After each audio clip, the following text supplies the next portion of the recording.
한 주간 화제의 국제 이슈 그 이면을 들여다봅니다. 세계는 지금 서정식 국제문제 전문가 함께하겠습니다. 어서 오십시오. 안녕하십니까?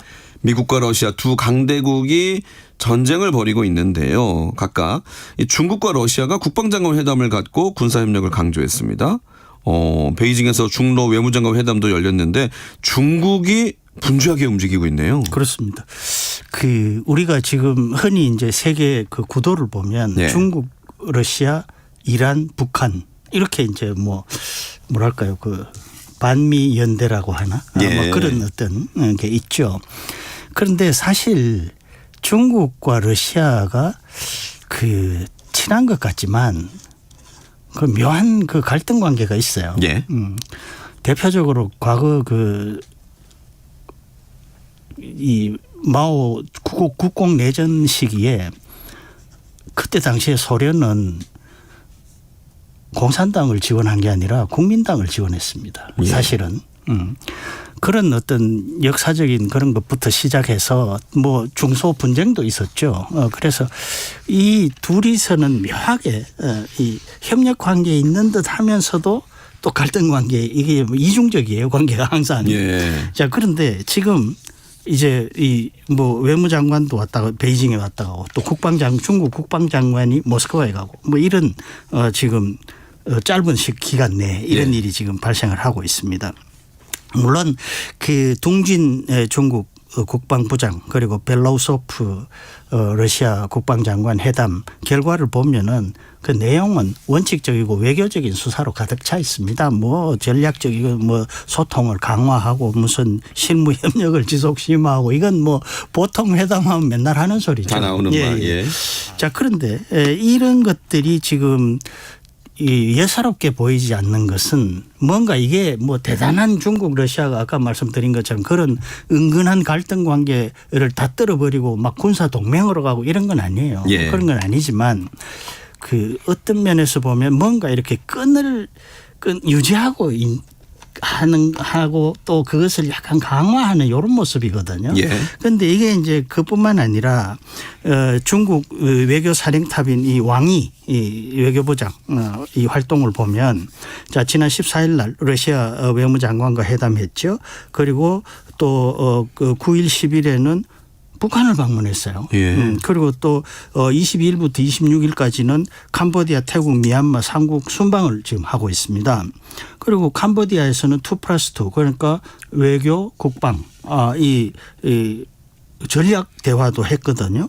그리고 또 둥진 국방부장은 모스크바에 가서 러시아 국방장관을 만났지만 그다음에 키르기스탄에 가서 상하이 이 협력기구 국방장관 회담 회의에 참석을 합니다. 이 상하이 협력기구는 중국, 러시아가 중심이 되고 중앙아시아 국가들 그리고 이란 이런 나라들이 벨라루스 이런 나라들이 참가를 하는 이 정치 경제 안보 협의체인데 어떻게 보면 약간 반미 축 같은 거죠. 물론 지금 나토나 이런 것처럼 그렇게 강력한 기구는 아닙니다만 예. 어쨌건 세계 인구의 42% GDP의 25%를 차지하니까 무시 못할 비중을 가지고 있는 거죠. 다시 말씀드리면 중국이 뭔가 모르게 굉장히 분주하게 움직이고 있는 겁니다. 전략적으로. 그래서 이걸 보면은 러시아 입장에서 보면 지금 전쟁 중이잖아요. 그러니까 우방과 이렇게 소통이 굉장히 중요합니다. 자기 편에 잡아둬야 되는 거죠. 중국은 외교부 대변인이 왕위의 동남아 순방 브리핑을 하면서 이런 이야기를 했어요. 현재 100년만의 변화가 가속하는 가운데 그러니까 세계 구도가 지금 이렇게 변하고 있다는 거죠.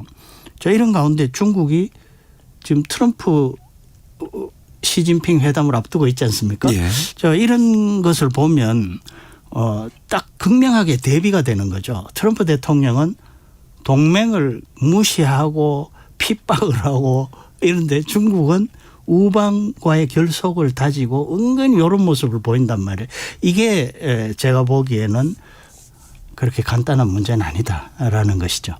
지금 이제 미국이 어떻게 보면 이란에 발목 잡혀 있는 이런 상황에 중국이 발빠르게 움직인다. 이건 무관하지 않을 것 그렇습니다. 같습니다. 그러니까 이게 중국 입장에서는 굉장히 즐거운 상황이에요.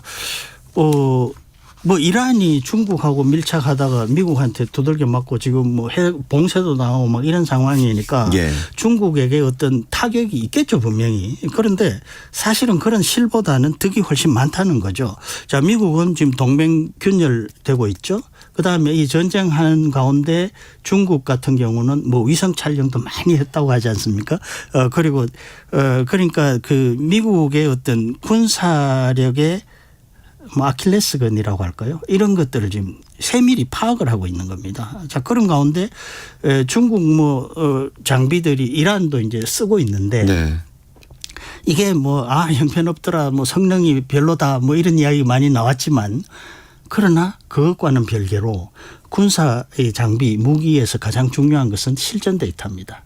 다시 말씀드리면은 중국 군사 장비의 그 뭐 다는 아니지만 많은 부분에 실전 데이터가 착착 쌓이고 있다는 거죠. 중국으로서는 그야말로 이 손 안 대고 모든 걸 막 빨아들이는 그런 상황이에요. 다시 말씀드리면은 향후에 대만을 예를 들어 침공을 한다고 할 때 네. 그때 벌어질 수 있는 상황에 대한 실전 시뮬레이션을 지금 보고 있는 겁니다. 실시간으로. 예. 그러니까 굉장히 큰 어떤 이득을 취하고 있는 거죠. 반면에 미국 같은 경우는 지금 트럼프 대통령이 뭐 협상의 기술을 가지고 뭐 뭔가 심오한 전략을 추진하고 추구하고 있다. 이런 이제 반론도 있죠. 대부분의 주류 언론은 트럼프 대통령이 뭐 실책이다. 지금 이 잘못하고 있다. 이렇게 말하는데 예.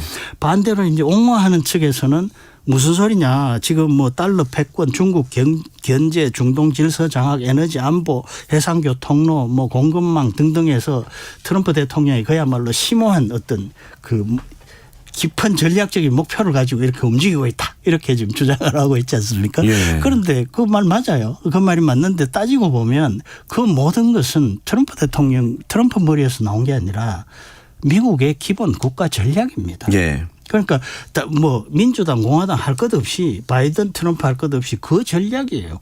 그런데 지금 비판하는 것은 트럼프 대통령의 그런 국가 전략이 문제가 아니라 그 기본 국가 전략 목표를 달성하는 군사 전략, 외교 전략이 잘못됐다는 거죠. 또 그것을 실행하는 실제 전술이 잘못됐다는 거거든요. 그래서 이런 것들을 이 중국 입장에서는 대단히 중요한 데이터로 지금 착착 쌓여가고 있고 이 상황에서 중국은 뭐 예를 들면은 지금 당장 말이죠. 중국이 대만을 침공한다면 미국이 대응하기가 굉장히 어렵습니다. 그렇죠? 지금 실제 서태평양 그러니까 중국을 견제하던 에브라임 링컨 항모 같은 게 중동으로 지금 급히 보충하러 갔지 않습니까? 네, 네. 그리고 뭐 미사일도 지금 쓴 거 보충하려면 최장 6년 걸린다는 보도까지 나오니까 지금 당장 만약에 중국이 침공을 하면 어떻게 될까? 이 사실 굉장히 머리 아픈 문제거든요. 이런 어떤 다시 말씀드리면은 그런 실전을 통해서 어떤 중국의 국가 전략이 매우 정교하게 가다듬어지고 있다. 이렇게 볼 수가 있는 거죠. 네. 그런 면에서 이 중국이 지금 이렇게 우방과의 어떤 연대를 다지는 것은 굉장히 뭐랄까요. 멀리 내다보는 포석이라고 할 수가 있습니다. 잠깐 이제 가정을 하셨지만 중국이 그렇게 군사 행동에 나서 어떤 징후가 보이는 거나 그런 건 아니죠? 그렇습니다. 뭐 지금 당장 대만을 침공할 것 같다 이런 건 아직은 보이지 않아요. 그리고 그렇게 단순한 문제는 아닙니다. 중국이 뭐 굳이 대만을 지금 침공할 이유는 별로 없어요. 왜냐하면은 우선 대만은 이 엄청나게 어려운 상륙 작전을 해야 됩니다. 자, 그러면 미국이 지금 뭐 전력이 많이 공백이 있다고 하지만 예. 중국이 굉장히 두들겨 맞을 가능성이 크거든요. 다시 말씀드리면은 성공할 가능성도 높지만 리스크가 너무 크다는 거죠. 그리고 굳이 침공을 안 해도 지금 뭐 외교적인 고립이라든가 이런 것들을 통해서 야금야금 먹어 들어갈 수 있는 이런 상황인데 어쨌건 중국은 지금 이란 전쟁을 통해서 어떻게 미국을 상대하거나 또는 제압할 것인지 이 아주 중요한 힌트를 얻고 있고 이걸 새로운 교리로 지금 가다듬어 가고 있다는 거죠. 그래서 뭐 이렇게 이야기를 해도 될지 모르겠습니다. 트럼프가 엄벙덤벙 막 저지를 때 네. 시진핑은 조용히 주판날을 튕기고 있다. 이렇게 이야기를 하는 게 비유를 하면 적합할지 모르겠습니다. 네. 조금 더 듣고 싶어서 그러면 이제 미국과 중국의 양국 정상이 만났을 때는 과연 어떤 흐름이 펼쳐질 수 있을 것인지. 그런데 이제 지금 트럼프 대통령이 하는 행동을 보면요. 사람이 그 나이가 들면 2-3시간 잠을 깹니다. 그런데 네. 트럼프 대통령이 지금 딱 그런 모습을 보이거든요. 아하. 괜히 새벽에 깨서 막 이상한 SNS 막 올리고 말이죠. 트루스 소셜. 예. 그렇습니다. 이런 것들을 보면은 거의 시진핑과 만났을 때 정말 트럼프 대통령이 제대로 된 전략을 가지고 임할 것인가. 물론 네. 당연히 참모들은 정교한 전략을 가다듬으면서 갈 겁니다. 그런데 알겠습니다. 이 사람이 그냥 툭툭 던지는 이야기가 그런 어떤 모르겠습니다. 저는 그런 생각이 듭니다. 세기는 지금 서정치 국제문제 전문가였습니다. 잘 들었습니다. 고맙습니다.